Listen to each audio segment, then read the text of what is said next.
하나님의 위대한 섭리를 노래극으로 만든 교회 오페라가 있지요. 이 교회 오페라를 오라토리오라고 그렇게 부릅니다. 이 오라토리오는 16세기에 성 필립이라고 하시는 분이 저 로마 성당의 기도소, 이 기도소의 이름이 뭔가 하면은 오라토리오입니다.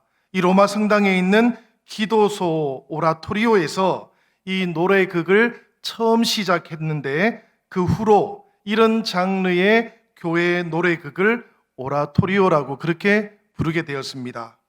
핸델의 메시아, 멘델스존의 엘리야, 그리고 하이든의 천지창조, 이 세 개의 오라토리오가 가장 유명하지요. 창조절, 우리가 두 번째 주일을 맞이했습니다. 그지요? 우리가 집에 머물러 있는 시간도 예전보다 훨씬 더 많아지기도 했습니다. 이 창조절에 혹시라도 여러분들 음악이 듣고 싶으시다면 이 하이든의 천지창조를 한번 들어보시면 좋겠습니다. 오늘 집에서 예배 드리시고 난 후에 이 천지창조, 우리 이 찬양을 한번 들어보셔도 좋을 것 같아요. 조금 전에 여러분들이 그림으로 보셨던 것은 우리 베를린 필하모닉에서 연주했던 이 천지창조의 포스터이기도 했습니다. 이 오라토리오 천지창조의 첫 부분은 보면 아주 느리게 시작해요. 그리고 이 단조를 사용합니다. 왜 그런가 하면 그 분위기가 아주 우울하기도 하고 또 âm 울하기도 하고 뭔가 태초의 혼돈이라든지 그 어둠을 묘사하려고 했던 것이지요. 그런데 이렇게 마음을 좀 짓누르는 것처럼 답답하게 흘러가던 이 첫 부분, 이 단조 분위기가 갑자기 어느 순간 급격하게 달라지게 됩니다. 바로 그 오라토리오의 내용 가운데 하나님께서 빛이 있으라 말씀하시는 그 빛이라는 그 부분에 딱 도착하는 순간에 모든 오케스트라 그리고 모든 합창단이 동시에 꽝! 놀라셨습니까, 여러분? 사실은 이 순간에 이 오라토리오를 듣는 사람들은 다 깜짝 놀랍니다. 하나님께서 절대적인 무예, 그 모든 상황 가운데 하나님의 은혜의 빛을 쏟아 놓는 순간이기 때문에 그렇습니다. 그것을 표현하기 위해서 모든 오케스트라와 합창단은 전심을 다해서 그 순간에 소리를 내지릅니다. 성경도 이 순간을 우리에게 태초라고 그렇게 알려주고 있습니다. 성경에 보면 태초라는 이 단어가 가장 먼저 나오지요. 우리말 성경에도 태초에 하나님이 천지를 창조하시니라 라고 태초라는 단어가 가장 먼저 나오는 것처럼 히브리어 성경에도 보면 이 태초를 뜻하는 베레시트라는 단어가 가장 먼저 나오고 있습니다. 여러분, 이 베레시트라는 단어를 우리가 조금 파자해보면, 나누어 보면 그 안에는 어디에 혹은 무엇과 함께라는 의미를 가지고 있는 히브리어 전치사 베트가 함께 들어있고요. 또 그 안에 시작이라든지 기원을 의미하는 레시트라는 단어가 들어있습니다. 그러니까 이 태초라는 말은 시작과 함께라는 그런 의미를 가지고 있는 거예요. 성경은 시작과 함께 하나님의 은혜의 빛이 비춰지고 있었다라고 우리에게 알려주고 있는 겁니다. 아니, 사실은 거꾸로지요. 하나님의 은혜의 빛이 비추어서 시작되었다라고 그렇게 말씀하고 있는 것입니다. 그러니 여러분, 존재가 무의미하다거나 혹은 우연한 것이 아니고 하나님의 사랑이고 하나님의 은혜다라고 성경은 그 첫머리에서부터 우리에게 알려주고 있다라는 그런 이야기예요. 하나님의 사랑과 은혜의 빛이 세상의 시작과 존재의 이유라는 것을 성경은 이렇게 선포하고 있는 것입니다. 만약에 우리 그리스도인들이 각자의 인생에 찾아온 하나님의 은혜를 이 노래극으로 만들어 본다면 우리들 모두는 다 한 편의 오라토리오를 만들 수 있을 것입니다. 그리고 그 시작에는 당연히 천지 창조와 같이 하나님의 은혜의 빛이 비춰진 감격적인 순간이 자리하게 될 겁니다. 하나님의 은혜의 빛이 처음 쏟아져 들어왔을 때 우리 인생이 새로 지음을 받게 되는 것이지요. 그리고 우리를 에워싸고 있던 인생의 혼돈과 공허, 캄캄한 어둠도 사라지기 때문에 그런 것입니다. 추석이 얼마 안 남았잖아요, 여러분. 그죠? 어릴 때 추석이 되면 늘 중국 영화가 상영되곤 했습니다. 요즘은 극장에 가면 바닥에 안내 불빛이 있어가지고 조금 덜한데 저 어릴 적에는 영화관에 가보면 지금보다 훨씬 더 어두웠던 기억이 있습니다. 그리고 입장할 때도 그렇지만 끝나고 나올 때에도 보면 밖으로 나와서 눈이 부셔가지고 한동안 바깥을 쳐다보지 못할 때가 있지요. 그죠? 믿는 사람들에게는 바로 이와 같이 가장 밝고 가장 환한 하나님의 은혜의 빛이 쏟아져 들어온 순간들이 있습니다. 눈을 뜰 수도 없을 만큼 하나님의 은혜의 빛이 쏟아지는 그런 때가 있다라는 이야기입니다. 바로 예수 그리스도 그분의 믿음을 통해서 하나님께서 우리를 의롭다고 여겨주시고 자녀로 받아주셨던 바로 그 순간입니다. 사랑하는 성도 여러분, 이 은혜의 빛 체험, 이 빛의 체험은 창조주 하나님과의 관계 속에서 발생하는 것입니다. 그래서 세상과의 관계에서 보면 처음에는 달라진 것이 별로 없는 듯 해도 그래도 하나님의 자녀로 받아들여진 사람은 내적으로는 근본적이고 엄청난 변화를 겪게 되어 있습니다. 처음에는 내적으로 발생하는 변화이기 때문에 무슨 일이 일어나는 것인지 자신도 때로는 알지 못하고 혹은 남들도 알지 못하는 경우도 있습니다. 그렇지만 또 감춰지기 어려운 변화이기도 합니다. 인격이 달라지고 성품이 달라지는 그야말로 새롭게 창조되는 변화이기 때문에 그렇습니다.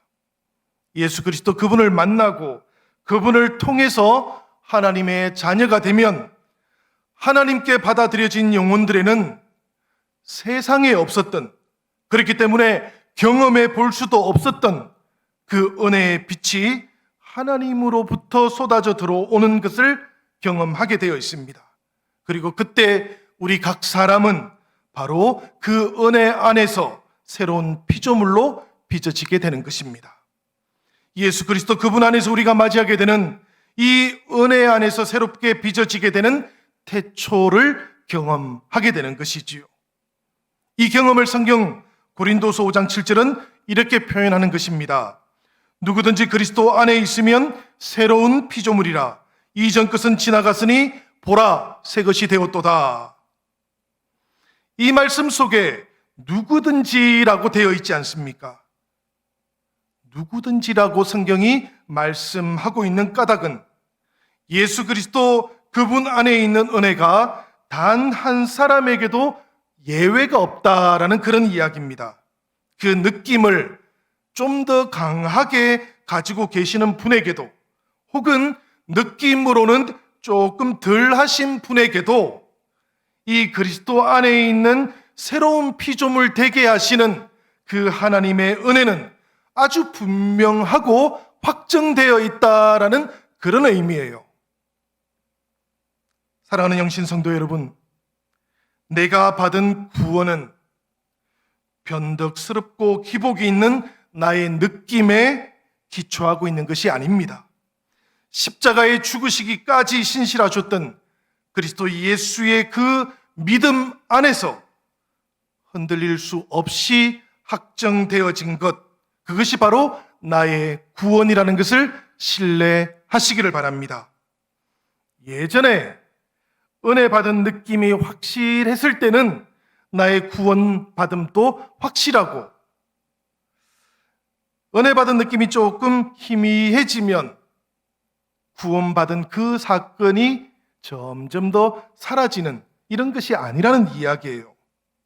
예전에 은혜 받은 느낌이 확실했을 때는 구원이 확실했는데 은혜 받은 느낌이 약해지니까 구원도 약해지는 것, 이런 게 아니라는 이야기입니다. 요즘처럼 코로나19 때문에 성도들이 흩어져 있지요. 흩어져 있는 요즘이라고 해서 구원받은 이 진실이 위태롭게 되는 것도 아니라는 그런 이야기입니다.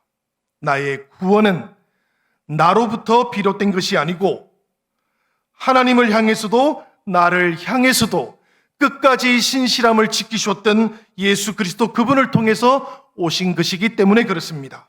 그러니 사랑하는 성도 여러분, 바로 이 믿음에 굳게 서서 더욱 은혜 받은 하나님의 사람들의 형상을 아름답게 이루어 가시는 창조절이 되시기를 주님의 이름으로 부탁을 드립니다.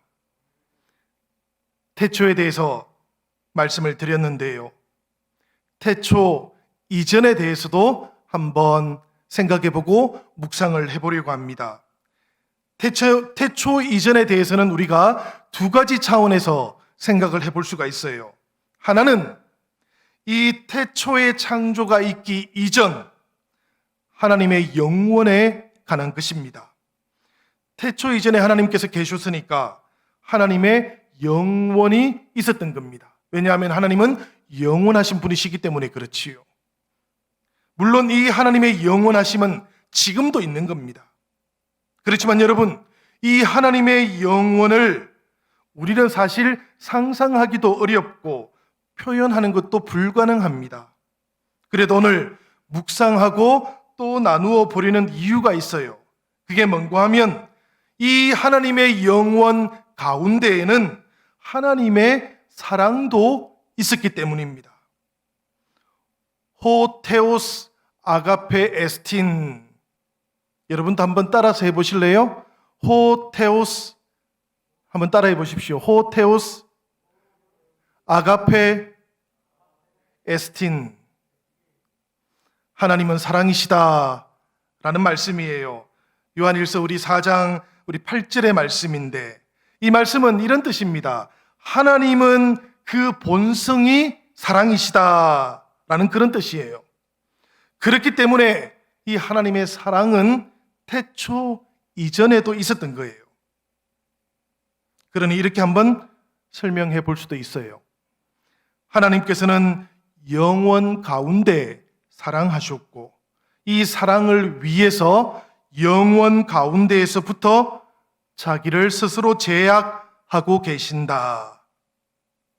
하나님께서 사랑을 이루기 위해서 희생하시고 스스로를 제약하셨다라는 거예요. 영원 가운데서 이 일이 있으셨다라는 이야기예요. 하나님은 그렇기 때문에 영원히 사랑하시는 분이신 것이지요. 그 사랑의 때가 언제인지 우리는 이해할 수도 없고 헤아릴 수도 없지만 어느 순간 하나님 바깥으로 이 사랑이 나타나게 되었을 때 태초가 시작되었습니다. 세상이 시작된 겁니다. 무가 아니라 존재가 있게 된 거예요. 다시 하나님의 사랑에 대한 이야기입니다. 무슨 이야기인가 하면 창조라는 것, 존재하고 있는 것, 이것은 곧 사랑이라는 이야기입니다. 우리가 보는 모든 존재하는 것들은 사랑받은 것들이라는 이야기예요. 하나님의 영원 속에서 이루어졌던 이 사랑과 비교했을 때 전혀 다른 상태가 하나 있습니다, 여러분. 그게 뭔가 하면 성경은 하나님 없는 상태인데 창세기 1장 2절과 3절에 이 상태가 이렇게 표현이 되어 있어요. 그게 뭔가 하면 바로 하나님의 사랑의 빛이 비추오기 전 혼돈과 공허와 어둠이라고 표현하는 것이지요. 우리 창세기 1장 2절 3절 말씀 한번 같이 읽어보도록 하겠습니다. 다 같이 세 번역으로 한번 읽도록 하겠습니다. 시작. 땅이 혼돈하고 공허하며 어둠이 깊음 위에 있고 하나님의 영은 물 위에 움직이고 계셨다. 하나님이 말씀하시기를 빛이 생겨라 하시니 빛이 생겼다. 성도 여러분, 창조 이전에 하나님이 없는 상태였던 혼돈과 공허와 어둠을 신약 성경에서는 바닥이 없는 곳, 그래서 이 아비소스라고 그렇게 표현해 놓기도 합니다. 이 아비소스라는 말은 우리말 성경에서는 무저갱이라고 그렇게 번역이 되어 있어요. 바닥이 없는 깊음이라는 그런 뜻입니다. 바로 태초 이전의 혼돈과 공허와 어둠, 그것이 가지고 있는 깊이를 알 수 없이 두려운 상태를 말하는 것이에요. 그런 끝모를 깊음에 하나님의 사랑이 은혜 가운데 비추어졌던 것입니다. 그렇기 때문에 영원 가운데 하나님의 사랑이 있었고, 그리고 태초에는 하나님의 은혜가 있었던 겁니다. 이것을 잘 기억하시기를 바라요. 영원 속에는 하나님의 사랑이 있었고, 그리고 태초에는 하나님의 은혜가 있었다라는 겁니다. 시작과 함께 하나님의 은혜가 있었다라는 그런 이야기예요. 바로 이 사랑이 은혜의 빛으로 임하기 시작했을 때 창조가 발생했다라는 그런 이야기입니다. 사랑하는 영신 성도 여러분, 하나님께서 창조 세계를 향해서 베풀어 주셨던 이 사랑과 은혜가 온 우주를 향해서 일어났을 뿐만 아니라 바로 우리들 각자의 인생을 향해서도 계속해서 일어나고 있다는 것을 믿으시기를 바랍니다. 육신으로 세상에 우리가 태어났지만 우리 인생의 혼돈과 우리 인생의 공허와 우리 인생의 흑암에 은혜의 빛을 비추어 주심으로 우리를 하나님의 자녀로 거듭해서 태어나게 하시는 하나님의 창조가 있다라는 그런 이야기입니다. 이 거듭 태어나게 되는 순간을 가리켜서 바로 나의 태초라고 그렇게 부를 수가 있겠습니다. 성경에 보면 사마리아 여인이 우물가에서 예수님을 만났던 그 순간이 바로 그녀의 태초였습니다. 사울이 다메섹에서 부활의 주님을 만난 그 순간이 바로 바울의 태초였던 겁니다. 성도 여러분, 이렇게 하나님 은혜 안에서 다시 태어나는 자기의 태초를 가지고 있는 사람은 행복한 겁니다. 이런 사람들은 세상 가운데에서 만나게 되는 혼돈과 공허와 무의미함 가운데에서도 결코 절망하지 않을 수 있기 때문입니다. 하나님의 영이 그들 위에 운행하고 계심으로 다시는 하나님 없는 상태로 떨어지지 않기 때문이에요. 창세기 1장 2절 하반절의 말씀에 보면 이렇게 되어 있지요. 하나님의 영이 수면 위에 운행하고 계시니라. 여기 하나님의 영은 하나님의 숨, 루하를 의미하는 것입니다. 하나님의 숨이 수면, 곧 혼돈과 공허와 흑암 위에 운행하고 계시다라고 1장 2절의 말씀은 우리에게 알려주고 있어요. 여기에서 운행하고 계시다라는 단어는 라하프라는 히브리 동사입니다. 이 라하프라는 히브리 동사는 그 뜻이 뭔가 하면 알을 품다라는 그런 뜻이기도 합니다. 암탉이 알을 품듯이 하나님께서 혼돈과 공허와 흑암 가운데 있는 당신의 백성들을 품고 계시다라는 그런 뜻이에요. 성도 여러분, 우리의 가정과 우리의 일터에 때때로 풍랑이 몰아쳐오고 그 위에 불어오는 어려움들이 있을 겁니다. 그러나 바로 그때 그 모든 풍랑 위에는 하나님의 바람도 불어오고 있다는 것을 기억하시기 바랍니다. 여전히 주님 안에서 충분히 성숙하지 못한 우리의 인격으로 인해서 때때로 우리가 넘어진다 할지라도 그 연약함 위에 불고 있는 하나님의 영을 우리가 바라볼 수 있기를 바랍니다. 코로나19라는 혼돈과 공허의 풍랑으로 인해서 어려움과 시련을 겪고 있는 사랑하는 사람들, 이웃들, 온 세상을 바라볼 때 우리의 마음이 참 아픕니다. 어찌 해야 될지 막막하기도 하고요. 언제 끝날지 알지 못해서 우리의 모든 생명의 기운이 짓눌리는 것처럼 그렇게 느껴지기도 합니다. 그러나 사랑하는 여러분, 바로 이 세상 위에 여전히 불고 계시는 하나님의 그 숨결을 느끼실 수 있기를 주님의 이름으로 부탁을 드립니다. 흑암과 혼돈과 이 공허의 풍랑이 있다고 할지라도 그 위에 불고 있는 하나님의 바람을 바라보는 눈이 바로 믿음의 눈입니다. 이 믿음의 눈을 들어서 인생의 풍랑 가운데 있는 주님을 바라보는 사람은 복이 있는 사람인 줄로 믿습니다. 우리 주 예수 그리스도, 그분을 다시 한번 이 창조절에 생각을 해봅니다.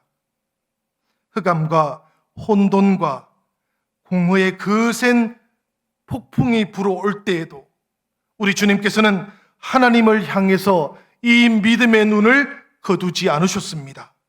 십자가에서 모든 시간을 보내는 동안에도 주께서는 단 한순간도 믿음의 눈을 거두지 않으셨어요. 그 눈을 들어서 아버지 하나님을 바라보심으로 주님께서는 우리에게 길과 진리와 생명이 되어 주셨습니다. 요한복음 14장 6절은 그래서 우리에게 이렇게 말씀하고 있는 거예요. 예수께서 이르시되 내가 곧 길이요 진리요 생명이니. 사랑하는 여러분, 길이 보이지 않을 때에는 주님을 바라보셔야 됩니다. 모든 것이 불투명해져서 진리가 무엇인지 알지 못할 때에는 주님을 바라보셔야 됩니다. 모든 생명의 기운들이 짓눌리고 있을 그때에는 우리의 생명이 되시는 주님을 바라볼 수 있어야 됩니다. 나의 태초가 여전히 아직까지 경험되지 않은 사람들은 누구라도 주님을 바라볼 수 있어야만 합니다. 이 주님을 바라보시면 나의 태초가 시작되기 때문에 그렇습니다. 예수 그리스도, 이분은 바로 우리의 거듭 태어남을 위해서 우리 위에 비춰진 하나님의 은혜의 빛이기 때문에 그런 것입니다. 사랑하는 여러분, 이 시간 나의 태초를 가지고 있지 않다면 하나님을 향해서 이렇게 고백해 보시기를 바랍니다. 하나님, 예수 그리스도 그분을 통해서 하나님 앞으로 나아가고 싶습니다. 주님을 영접하기를 원합니다. 예수님을 나의 주님으로 받아들이기를 원합니다. 하나님, 이 나의 심령 위에 하나님의 영을 불어넣어 주시옵소서. 나의 태초를 가지고 있지만 그 태초가 희미해지고 그 마음속에 하나님의 은혜의 빛이 희미해지신 성도님들이 계시다면 이 시간 하나님께 기도하시기를 바랍니다. 하나님, 다시 한번 내 안에 하나님의 바람을 거세게 불어넣어 주시옵소서. 하나님, 풍랑이 있는 세상 가운데 나도 모르는 사이에 하나님의 숨결을 잊어버렸나이다. 다시 한번 나의 영혼 깊은 곳에서 성령의 바람이 불어올 수 있도록 하나님의 은혜와 하나님의 긍휼을 베풀어 주시옵소서. 이렇게 기도할 수 있기를 바랍니다. 예수님, 그분은 깨어진 창조주와의 관계를 회복시켜 주기 위해서 우리 가운데 찾아오신 창조의 동력자이십니다. 예수 그리스도, 그분을 더 깊이 묵상하면서 그분의 삶을 통해서 배우시기를 바랍니다. 그리고 예배하는 이 시간에 하나님의 영이 우리를 감싸 주시기를 기도해 보시기를 바랍니다. 창조절 두 번째 주일인 오늘, 하나님께서는 새롭게 창조하시는 그 구원의 감격을 우리 안에 새롭게 회복시켜 주실 줄로 믿습니다. 성령, 그분을 통해서 우리 안에 하나님의 바람이 세차게 불어올 수 있도록 감격을 새롭게 허락해 주실 줄로 믿습니다.